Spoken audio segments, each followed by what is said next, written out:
Well, between working, making dinner, after-school sports, and helping with homework, it seems like there aren't enough hours in the day. And that may be why, for many parents, preparing for a well child visit isn't top of mind. And if that's you, you're not alone. A national poll from the University of Michigan says most parents are not making the most of these annual kid checkups.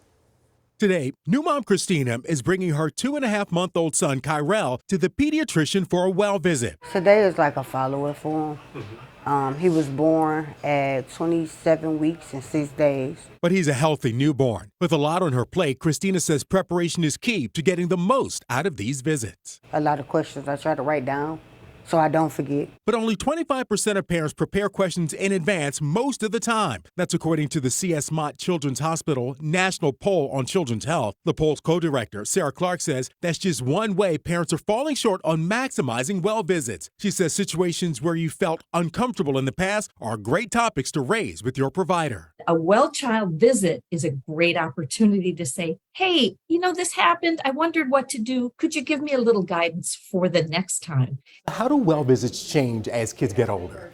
So the parent involvement changes. Dr. Tiffany Widener, a pediatrician at DMC Children's Hospital, says another way to make the most of well visits is preparing kids ahead of time. Since they're the patient, let them know they can ask and answer questions too. We actually love for the kids to be involved in the visit itself. And so as soon as the child can talk to me, I'm asking questions directly to the child, how they feel, how they are. That respect for the child can strengthen the provider-patient bond and make doctor visits easier. It's important that the patient has a relationship with me so that as things change and as they get older, that they're comfortable with bringing their concerns here. Another missed opportunity is getting feedback from teachers or daycare providers. After all, they spend dozens of hours each week with your child and may notice changes or challenges early on. We can help with some of those issues in school. We can provide guidance for the family in terms of what to do next. That can be a formal assessment or some kind of intervention, maybe even just a watch and wait strategy. And Clark says, don't promise there won't be needles. When you back yourself into a corner and promise the child no shots, it can really backfire. You can check in with your provider in advance to see what's expected at an upcoming visit, or visit the state of Michigan's immunization portal, where you can check your child's vaccination record online.